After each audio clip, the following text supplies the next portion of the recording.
And he may not go near any dead body during the entire period of his vow, even if it is the body of his father, mother, brother, or sister, for his vow of consecration remains in effect, and he is consecrated to the Lord throughout the entire period. If he is defiled by having someone fall dead beside him, then 7 days later he shall shave his defiled head. He will then be cleansed from the contamination of being in the presence of death.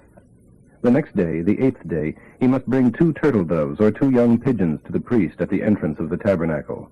The priest shall offer one of the birds for a sin offering, and the other for a burnt offering, and make atonement for his defilement. And he must renew his vows that day, and let his hair begin to grow again. The days of his vow that were fulfilled before his defilement no longer count.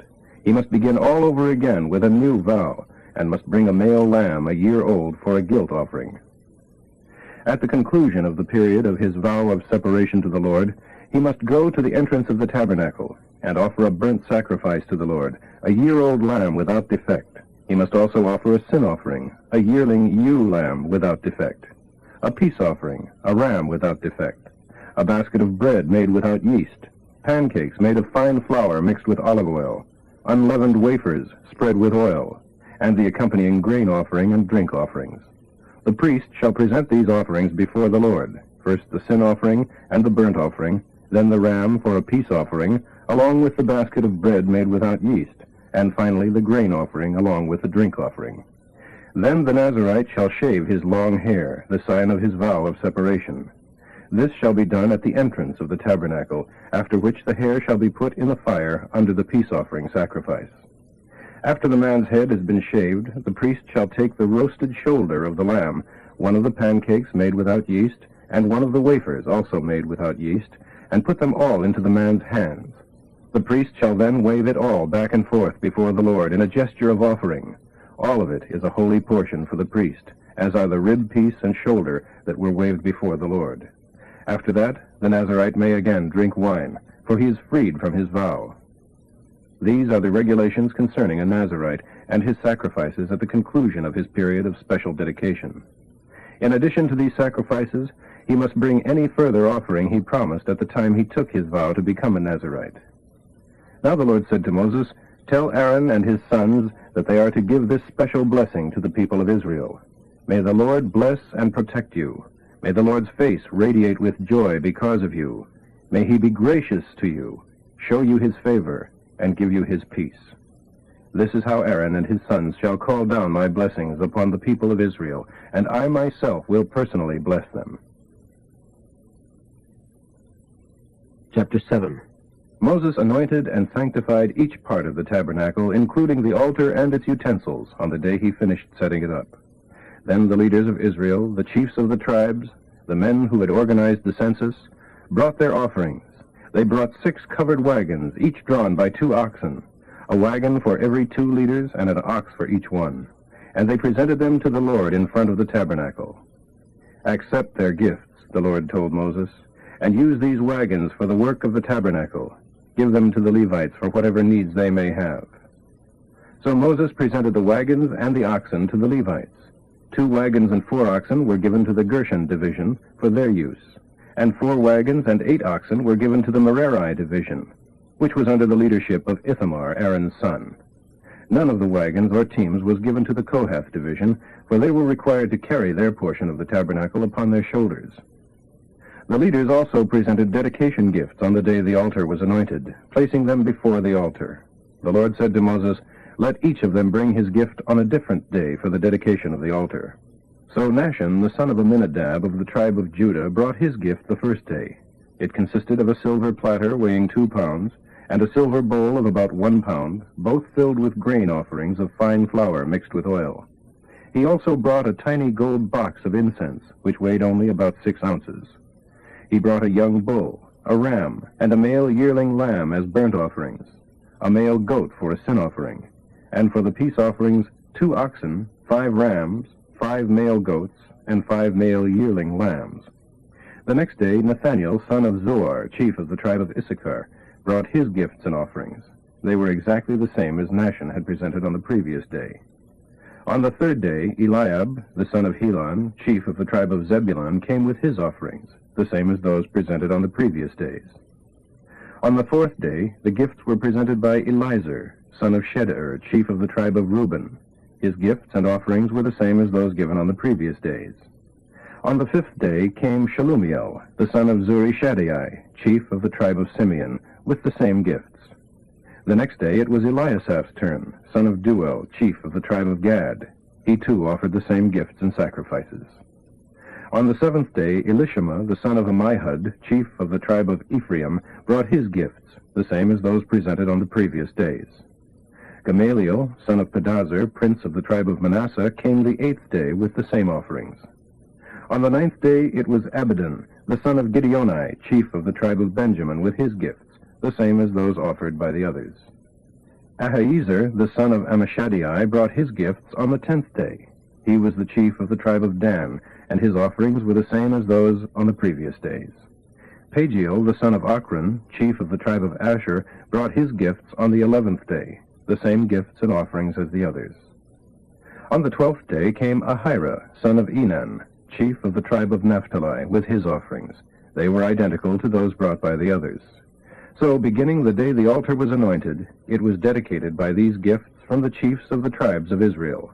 Their combined offerings were as follows: 12 silver platters, each weighing about 2 pounds, 12 silver bowls, each weighing about 1 pound, so the total weight of the silver was about 36 pounds, 12 golden trays, the trays weighing about 4 ounces apiece, so the total weight of gold was about 3 pounds. For the burnt offerings they brought 12 bulls, 12 rams, 12 yearling male goats, with the grain offerings that accompanied them. For sin offerings they brought 12 male goats. For the peace offerings they brought 24 young bulls, 60 rams, 60 male goats, 60 male lambs a year old. When Moses went into the tabernacle to speak with God, he heard the voice speaking to him from above the place of mercy over the ark, the spot between the 2 cherubim. Chapter 8. The Lord said to Moses, "Tell Aaron that when he lights the 7 lamps in the lampstand, he is to set them so they will throw their light forward." So Aaron did this. The lampstand, including the floral decorations on the base and branches, was made entirely of beaten gold. It was constructed according to the exact design the Lord had shown Moses. Then the Lord said to Moses, "Now set apart the Levites from the other people of Israel. Do this by sprinkling water of purification upon them. Then, having them shave their entire bodies and wash their clothing and themselves. Have them bring a young bull and a grain offering of fine flour mingled with oil, along with another young bull for a sin offering. Then bring the Levites to the door of the tabernacle, as all the people watch. There the leaders of the tribe shall lay their hands upon them, and Aaron, with a gesture of offering, shall present them to the Lord as a gift from the entire nation of Israel. The Levites will represent all the people in serving the Lord. Next, the Levite leaders shall lay their hands upon the heads of the young bulls and offer them before the Lord, one for a sin offering and the other for a burnt offering, to make atonement for the Levites. Then the Levites are to be presented to Aaron and his sons, just as any other gift to the Lord is given to the priests. In this way you will dedicate the Levites from among the rest of the people of Israel, and the Levites shall be mine. After you have sanctified them and presented them in this way, they shall go in and out of the tabernacle to do their work. They are mine from among all the people of Israel, and I have accepted them in place of all the firstborn children of the Israelites. I have taken the Levites as their substitutes. For all the firstborn among the people of Israel are mine, both men and animals. I claimed them for myself the night I killed all the firstborn Egyptians. Yes, I have accepted the Levites in place of all the eldest sons of Israel, and I will give the Levites as a gift to Aaron and his sons. The Levites will carry out the sacred duties required of the people of Israel in the tabernacle, and will offer the people sacrifices, making atonement for them. There will be no plague among the Israelites, as there would be if the ordinary people entered the tabernacle. So Moses and Aaron and all the people of Israel dedicated the Levites, carefully following Jehovah's instructions to Moses. The Levites purified themselves and washed their clothes, and Aaron presented them to the Lord in a gesture of offering. He then performed the rite of atonement over them to purify them. After that, they went into the tabernacle as assistants to Aaron and his sons. Everything was done just as the Lord had commanded Moses. The Lord also instructed Moses, The Levites are to begin serving in the tabernacle at the age of 25 and are to retire at the age of 50. After retirement, they can assist with various light duties in the tabernacle, but will have no regular responsibilities. Chapter 9. Jehovah gave these instructions to Moses while he and the rest of the Israelis were on the Sinai Peninsula during the first month of the second year after leaving Egypt. The people of Israel must celebrate the Passover annually on the 14th day of this first month, beginning in the evening. Be sure to follow all of my instructions concerning this celebration. So Moses announced that the Passover celebration would begin on the evening of the 14th, there in the Sinai Peninsula, just as the Lord had commanded. But as it happened, some of the men had just attended a funeral and were ceremonially defiled by having touched the dead, so they couldn't eat the Passover lamb that night. They came to Moses and Aaron and explained their problem and protested at being forbidden from offering their sacrifice to the Lord at the time he had appointed. Moses said he would ask the Lord about it, and this was God's reply. If any of the people of Israel, now or in the generations to come, are defiled at Passover time because of touching a dead body, or if they are on a journey and cannot be present, they may still celebrate the Passover, but 1 month later, on the 14th day of the second month, beginning in the evening. They are to eat the lamb at that time, with unleavened bread and bitter herbs. They must not leave any of it until the next morning, and must not break a bone of it, and must follow all the regular instructions concerning the Passover. But anyone who is not defiled, and anyone who is not away on a trip, and yet refuses to celebrate the Passover at the regular time, shall be excommunicated from the people of Israel for refusing to sacrifice to Jehovah at the proper time. He must bear his guilt. And if a foreigner is living among you and wants to celebrate the Passover to the Lord, he shall follow all these same instructions. There is one law for all. On the day the tabernacle was raised, the cloud covered it, and that evening the cloud changed to the appearance of fire, and stayed that way throughout the night. It was always so, the daytime cloud changing to the appearance of fire at night. When the cloud lifted, the people of Israel moved on to wherever it stopped, and camped there. In this way they journeyed at the command of the Lord, and stopped where he told them to, then remained there as long as the cloud stayed. If it stayed a long time, then they stayed a long time. But if it stayed only a few days, then they remained only a few days, for so the Lord had instructed them. Sometimes the fire cloud stayed only during the night, and moved on the next morning. But day or night, when it moved, the people broke camp and followed. If the cloud stayed above the tabernacle 2 days, a month, or a year, that is how long the people of Israel stayed. But as soon as it moved, they moved. So it was that they camped or traveled at the commandment of the Lord, and whatever the Lord told Moses they should do, they did. Chapter 10. Now the Lord said to Moses, "Make 2 trumpets of beaten silver, to be used for summoning the people to assemble and for signaling the breaking of camp. When both trumpets are blown, the people will know that they are to gather at the entrance of the tabernacle. But if only one is blown, then only the chiefs of the tribes of Israel shall come to you.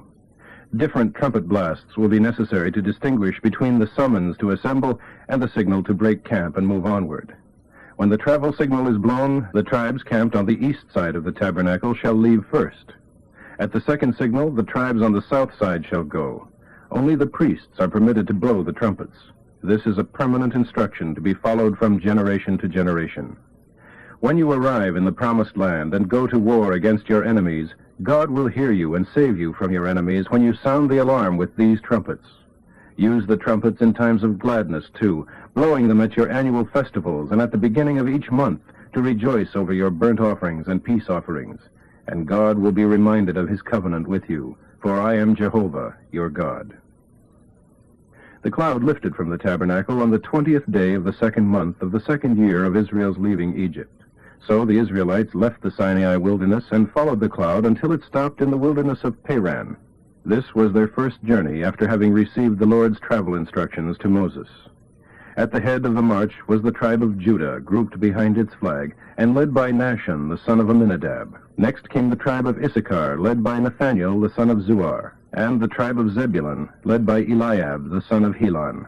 The tabernacle was taken down, and the men of Gershon and Merari divisions of the tribe of Levi were next in the line of march, carrying the tabernacle upon their shoulders. Then came the flag of the camp of Reuben, with Elizur, the son of Shedeur, leading his people.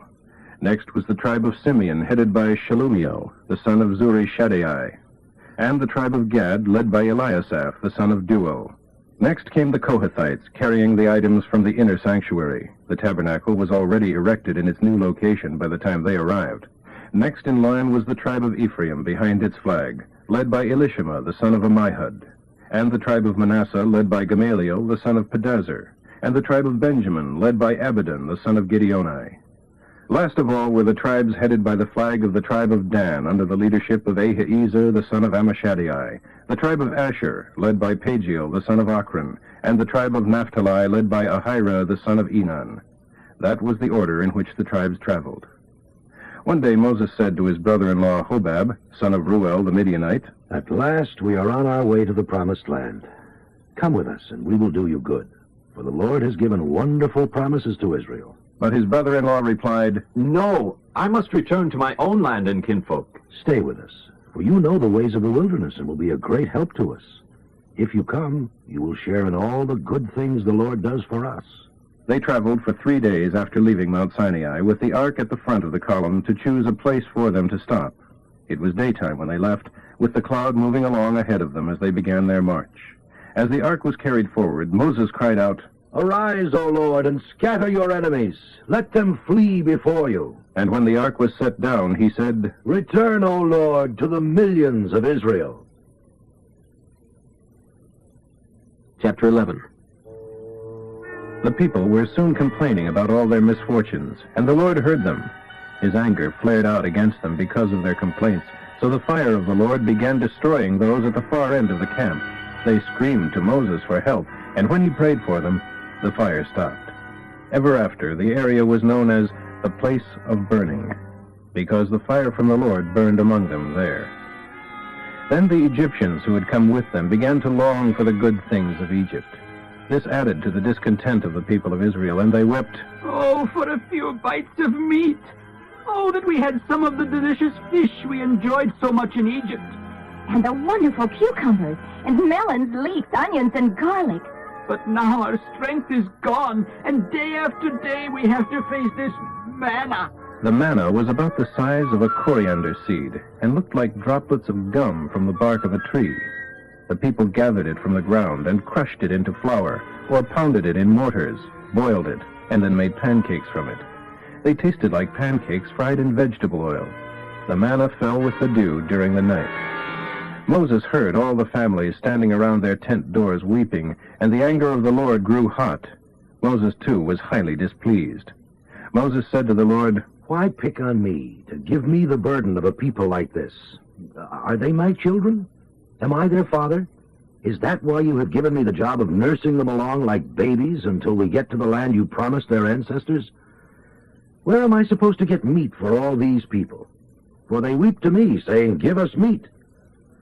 I can't carry this nation by myself. The load is far too heavy. If you are going to treat me like this, please kill me right now. It will be a kindness. Let me out of this impossible situation." Then the Lord said to Moses, "Summon before me 70 of the leaders of Israel.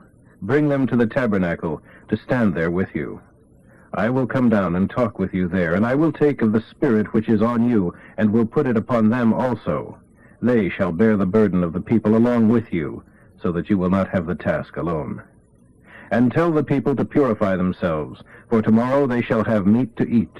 Tell them, the Lord has heard your tearful complaints about all you left behind in Egypt, and he is going to give you meat. You shall eat it, not for just a day or 2, or 5, or 10, or even 20. For 1 whole month you will have meat until you vomit it from your noses. For you have rejected the Lord who is here among you, and you have wept for Egypt." But Moses said, "There are 600,000 men alone, besides all the women and children, and yet you promised them meat for a whole month. If we butcher all our flocks and herds, it won't be enough. We would have to catch every fish in the ocean to fulfill your promise." Then the Lord said to Moses, "When did I become weak? Now you shall see whether my word comes true or not." So Moses left the tabernacle and reported Jehovah's words to the people, and he gathered the 70 elders and placed them around the tabernacle. And the Lord came down in the cloud and talked with Moses. And the Lord took of the Spirit that was upon Moses, and put it upon the 70 elders. And when the Spirit rested upon them, they prophesied for some time. But 2 of the 70, Eldad and Medad, were still in the camp, and when the Spirit rested upon them, they prophesied there. Some young men ran and told Moses what was happening, and Joshua, the son of Nun, one of Moses' personally chosen assistants, protested, Sir, make them stop. But Moses replied, Are you jealous for my sake? I only wish that all of the Lord's people were prophets, and that the Lord would put his Spirit upon them all. Then Moses returned to the camp with the elders of Israel. The Lord sent a wind that brought quail from the sea, and let them fall into the camp and all around it. As far as one could walk in a day in any direction, there were quail flying 3 or 4 feet above the ground. So the people caught and killed quail all that day, and through the night, and all the next day, too. The least anyone gathered was 100 bushels. Quail were spread out all around the camp. But as everyone began eating the meat, the anger of the Lord rose against the people, and he killed large numbers of them with a plague.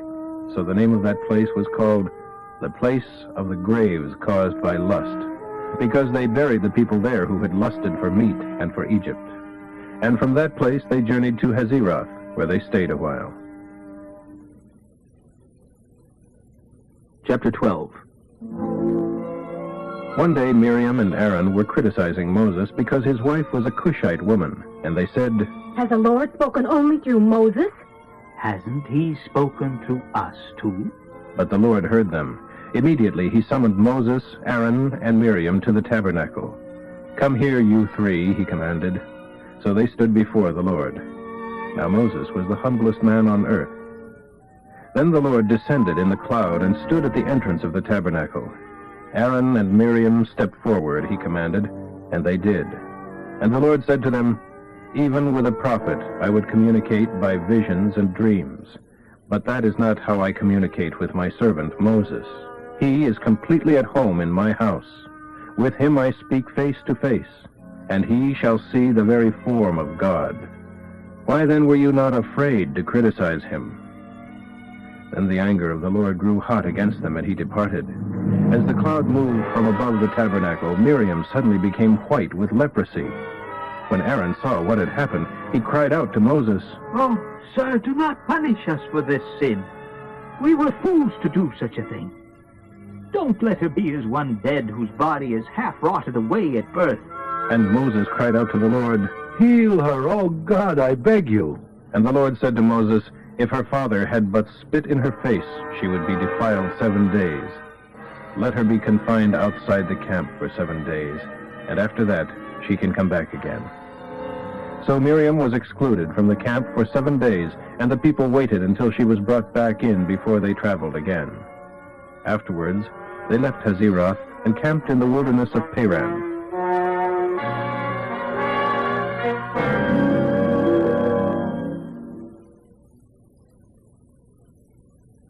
Chapter 13.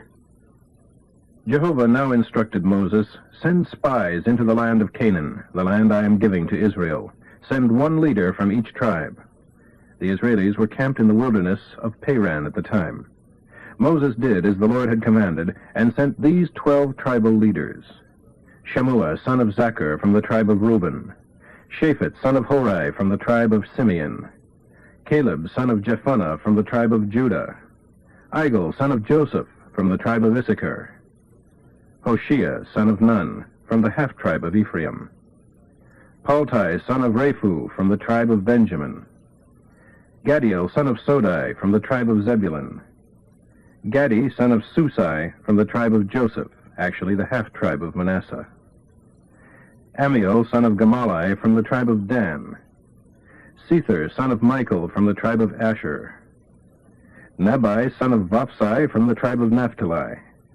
Geuel, son of Machai, from the tribe of Gad. It was at this time that Moses changed Hoshea's name to Joshua. Moses sent them out with these instructions. Go northward into the hill country of the Negev and see what the land is like. See also what the people are like who live there, whether they are strong or weak, many or few, and whether the land is fertile or not, and what cities there are, and whether they are villages or are fortified. whether the land is rich or poor, and whether there are many trees. Don't be afraid, and bring back some samples of the crops you see." The first of the grapes were being harvested at that time. So they spied out the land all the way from the wilderness of Zin to Rehob, near Hamath. Going northward, they passed first through the Negeb and arrived at Hebron. There they saw the Ahimanites, Shishites, and Talmites, all families descended from Anak. By the way, Hebron was very ancient, having been founded 7 years before Tanis in Egypt. Then they came to what is now known as the Valley of Eshcol, where they cut down a single cluster of grapes so large that it took 2 of them to carry it on a pole between them. They also took some samples of the pomegranates and figs. The Israelis named the valley Eshcol at that time, meaning cluster because of the cluster of grapes they found. 40 days later they returned from their tour. They made their report to Moses, Aaron, and all the people of Israel in the wilderness of Paran at Kadesh, and they showed the fruit they had brought with them. This was their report. "We arrived in the land you sent us to see, and it is indeed a magnificent country, a land flowing with milk and honey. Here is some fruit we have brought as proof. But the people living there are powerful, and their cities are fortified and very large. And what's more, we saw Anakim giants there. The Amalekites live in the south, while in the hill country there are the Hittites, Jebusites, and Amorites. Down along the coast of the Mediterranean Sea and in the Jordan River Valley are the Canaanites." But Caleb reassured the people as they stood before Moses. Let us go up at once and possess it, for we are well able to conquer it. "Not against people as strong as they are," The other spies said. "They would crush us. So the majority report of the spies was negative. The land is full of warriors. The people are powerfully built. And we saw some of the Anakim there, descendants of the ancient race of giants. We felt like grasshoppers before them. They were so tall." Chapter 14. Then all the people began weeping aloud, and they carried on all night. Their voices rose in a great chorus of complaint against Moses and Aaron. We wish we had died in Egypt. Or even here in the wilderness, rather than be taken into this country ahead of us. Jehovah will kill us there, and our wives and little ones will become slaves. Let's get out of here and return to Egypt. The idea swept the camp. Let's elect a leader to take us back to Egypt. Then Moses and Aaron fell face downward on the ground before the people of Israel. 2 of the spies, Joshua, the son of Nun, and Caleb, the son of Jephunneh, ripped their clothing and said to all the people, It is a wonderful country ahead, and the Lord loves us. He will bring us safely into the land and give it to us. It is very fertile, a land flowing with milk and honey. Oh, do not rebel against the Lord, and do not fear the people of the land, for they are but bread for us to eat. The Lord is with us, and he has removed his protection from them. Don't be afraid of them. But the only response of the people was to talk of stoning them. Then the glory of the Lord appeared, and the Lord said to Moses, How long will these people despise me? Will they never believe me, even after all the miracles I have done among them? I will disinherit them and destroy them with a plague, and I will make you into a nation far greater and mightier than they are. But what will the Egyptians think when they hear about it? Moses pleaded with the Lord. They know full well the power you displayed in rescuing your people. They have told this to the inhabitants of this land, who are well aware that you are with Israel, and that you talk with her face to face. They see the pillar of cloud and fire standing above us, and they know that you lead and protect us day and night. Now, if you kill all your people, the nations that have heard your fame will say, The Lord had to kill them because he wasn't able to take care of them in the wilderness. He wasn't strong enough to bring them into the land he swore he would give them. Oh, please, show the great power of your patience by forgiving our sins and showing us your steadfast love. Forgive us, even though you have said that you don't let sin go unpunished, and that you punish the father's fault and the children to the 3rd and 4th generation. Oh, I plead with you, pardon the sins of this people, because of your magnificent steadfast love, just as you have forgiven them all the time, from when we left Egypt until now. Then the Lord said, All right, I will pardon them as you have requested. But I vow by my own name that just as it is true that all the earth shall be filled with the glory of the Lord, so it is true that not one of the men who has seen my glory and the miracles I did both in Egypt and in the wilderness, and 10 times refuse to trust me and obey me, shall even see the land I promised to this people's ancestors. But my servant Caleb is a different kind of man. He has obeyed me fully. I will bring him into the land he entered as a spy, and his descendants shall have their full share in it. But now, since the people of Israel are so afraid of the Amalekites and the Canaanites living in the valleys, tomorrow you must turn back into the wilderness, in the direction of the Red Sea." Then the Lord added to Moses and to Aaron, "How long will these wicked people complain about me? For I have heard all that they have been saying. Tell them, the Lord vows to do to you what you feared. You will all die here in this wilderness.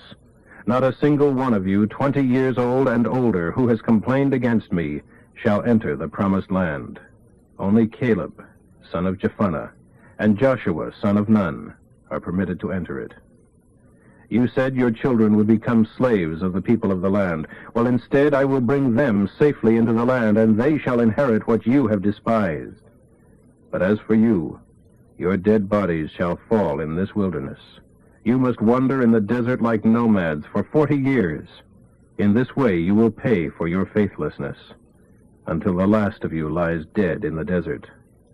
Since the spies were in the land for 40 days, you must wander in the wilderness for 40 years, a year for each day, bearing the burden of your sins. I will teach you what it means to reject me. I, Jehovah, have spoken. Every one of you who has conspired against me shall die here in this wilderness." Then the 10 spies who had incited the rebellion against Jehovah by striking fear into the hearts of the people were struck dead before the Lord. Of all the spies, only Joshua and Caleb remained alive. What sorrow there was throughout the camp when Moses reported God's words to the people. They were up early the next morning and started towards the promised land. "Here we are," They said. "We realize that we have sinned, but now we are ready to go on into the land the Lord has promised us." But Moses said, It's too late. Now you are disobeying the Lord's orders to return to the wilderness. Don't go ahead with your plan, or you will be crushed by your enemies. For the Lord is not with you. Don't you remember? The Amalekites and the Canaanites are there. You have deserted the Lord, and now he will desert you. But they went ahead into the hill country, despite the fact that neither the ark nor Moses left the camp. Then the Amalekites and the Canaanites who lived in the hills came down and attacked them and chased them to Hormah. Chapter 15. The Lord told Moses to give these instructions to the people of Israel. When your children finally live in the land I am going to give them, and they want to please the Lord with a burnt offering or any other offering by fire, their sacrifice must be an animal from their flocks of sheep and goats, or from their herds of cattle. Each sacrifice, whether an ordinary one, or a sacrifice to fulfill a vow, or a free will offering, or a special sacrifice at any of the annual festivals, must be accompanied by a grain offering. If a lamb is being sacrificed, use 3 quarts of fine flour mixed with 3 pints of oil, accompanied by 3 pints of wine for a drink offering. If the sacrifice is a ram, use 6 quarts of fine flour mixed with 4 pints of oil, and 4 pints of wine for a drink offering. This will be a sacrifice that is a pleasing fragrance to the Lord. If the sacrifice is a young bull, then the grain offering accompanying it must consist of 9 quarts of fine flour mixed with 3 quarts of oil, plus 3 quarts of wine for the drink offering. This shall be offered by fire as a pleasing fragrance to the Lord. These are the instructions for what is to accompany each sacrificial bull, ram, lamb, or young goat. These instructions apply both to native-born Israelis and to foreigners living among you who want to please the Lord with sacrifices offered by fire. For there is the same law for all, native-born or foreigner, and this shall be true forever, from generation to generation. All are equal before the Lord. Yes, one law for all. The Lord also said to Moses at this time, "Instruct the people of Israel that when they arrive in the land that I am going to give them, they must present to the Lord a sample of each year's new crops by making a loaf, using coarse flour from the first grain that is cut each year.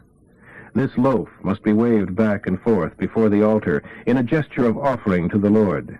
It is an annual offering from your threshing floor, and must be observed from generation to generation. If by mistake you or future generations fail to carry out all of these regulations which the Lord has given you over the years through Moses, then when the people realize their error, they must offer one young bull for a burnt offering. It will be a pleasant odor before the Lord, and must be offered along with the usual grain offering and drink offering, and one male goat for a sin offering. And the priest shall make atonement for all of the people of Israel, and they shall be forgiven. For it was an error, and they have corrected it with their sacrifice made by fire before the Lord, and by their sin offering. All the people shall be forgiven, including the foreigners living among them, for the entire population is involved in such error and forgiveness. If the error is made by a single individual, then he shall sacrifice a 1-year-old female goat for a sin offering, and the priest shall make atonement for him before the Lord, and he shall be forgiven. This same law applies to individual foreigners who are living among you.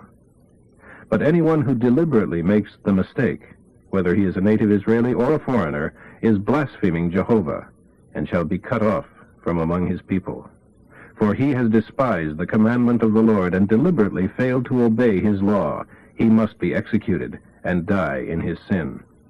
One day, while the people of Israel were in the wilderness, one of them was caught gathering wood on the Sabbath day. He was arrested and taken before Moses and Aaron and the other judges. They jailed him until they could find out the Lord's mind concerning him. Then the Lord said to Moses, "The man must die. All the people shall stone him to death outside the camp." So they took him outside the camp and killed him as the Lord had commanded. The Lord said to Moses, "Tell the people of Israel to make tassels for the hems of their clothes. This is a permanent regulation from generation to generation, and to attach the tassels to their clothes with a blue cord." The purpose of this regulation is to remind you, whenever you notice the tassels, of the commandments of the Lord, and that you are to obey his laws instead of following your own desires and going your own ways, as you used to do in serving other gods. It will remind you to be holy to your God. For I am Jehovah your God, who brought you out of the land of Egypt. Yes, I am the Lord, your God. Chapter 16. One day Korah, son of Izhar, grandson of Kohath, and a descendant of Levi, conspired with Dathan and Abiram, the sons of Eliab, and On, the son of Peleth, all three from the tribe of Reuben, to incite a rebellion against Moses. 250 popular leaders, all members of the assembly, were involved. They went to Moses and Aaron and said, "We have had enough of your presumption. You are no better than anyone else. Everyone in Israel has been chosen of the Lord, and he is with all of us. What right do you have to put yourself forward, claiming that we must obey you, and acting as though you were greater than anyone else among all these people of the Lord?" When Moses heard what they were saying, he fell face downward to the ground. Then he said to Korah and to those who were with him, In the morning, the Lord will show you who are his and who is holy and whom he has chosen as his priest. Do this, you, Korah, and all those with you, take censers tomorrow and light them, and put incense upon them before the Lord, and we will find out whom the Lord has chosen. You are the presumptuous ones, you sons of Levi. Then Moses spoke again to Korah. Does it seem a small thing to you that the God of Israel has chosen you from among all the people of Israel to be near to himself as you work in the tabernacle of Jehovah, and to stand before the people to minister to them? Is it nothing to you that he has given this task to only you Levites? And now are you demanding the priesthood also? That is what you are really after. That is why you are revolting against Jehovah. And what has Aaron done that you are dissatisfied with him?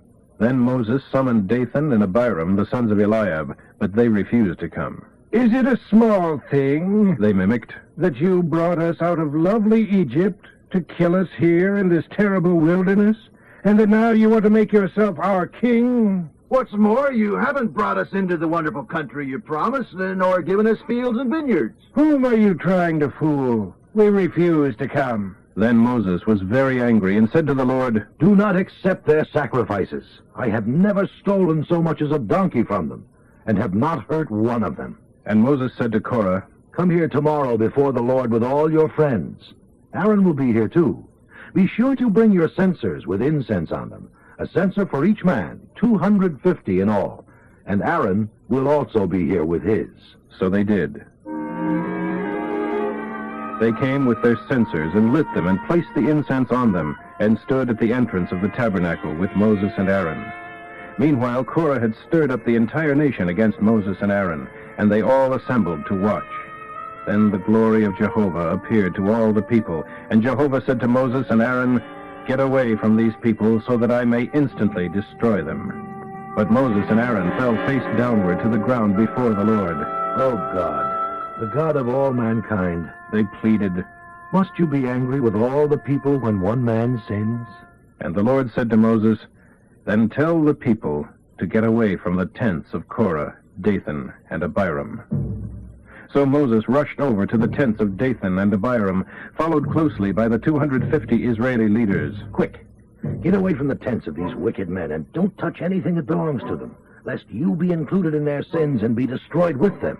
So all the people stood back from the tents of Korah, Dathan, and Abiram. And Dathan and Abiram came out and stood at the entrances of their tents with their wives and sons and little ones. And Moses said, "By this you shall know that Jehovah has sent me to do all these things that I have done, for I have not done them on my own. If these men die a natural death or from some ordinary accident or disease, then Jehovah has not sent me. But if the Lord does a miracle, and the ground opens up and swallows them and everything that belongs to them, and they go down alive into Sheol, then you will know that these men have despised the Lord." He had hardly finished speaking the words when the ground suddenly split open beneath them, and a great fissure swallowed them up, along with their tents and families and the friends who were standing with them, and everything they owned. So they went down alive into Sheol, and the earth closed upon them, and they perished. All of the people of Israel fled at their screams, fearing that the earth would swallow them too. Then fire came forth from Jehovah and burned up the 250 men who were offering incense. And the Lord said to Moses, "Tell Eleazar, the son of Aaron, the priest, to pull those censers from the fire, for they are holy, dedicated to the Lord. He must also scatter the burning incense from the censers of these men who have sinned at the cost of their lives. He shall then beat the metal into a sheet as a covering for the altar. For these censers are holy because they were used before the Lord, and the altar sheet shall be a reminder to the people of Israel." So Eleazar the priest took the 250 bronze censers and beat them out into a sheet of metal to cover the altar, to be a reminder to the people of Israel that no unauthorized person, no one who is not a descendant of Aaron, may come before the Lord to burn incense, lest the same thing happen to him as happened to Korah and his associates. Thus the Lord's directions to Moses were carried out. But the very next morning all the people began muttering again against Moses and Aaron, saying, "You have killed the Lord's people." Soon a great sullen mob formed.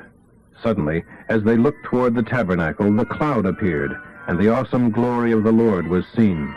Moses and Aaron came and stood at the entrance of the tabernacle, and the Lord said to Moses, "Get away from these people so that I can instantly destroy them." But Moses and Aaron fell face downward to the earth before the Lord. And Moses said to Aaron, "Quick, take a censer and place fire in it from the altar. Lay incense on it and carry it quickly among the people, and make atonement for them, for God's anger has gone out among them. The plague has already begun." Aaron did as Moses had told him to, and ran among the people, for the plague had indeed already begun. And he put on the incense and made atonement for them. And he stood between the living and the dead, and the plague was stopped. But not before 14,700 people had died, in addition to those who had died the previous day with Korah. Then Aaron returned to Moses at the entrance of the tabernacle, and so the plague was stopped.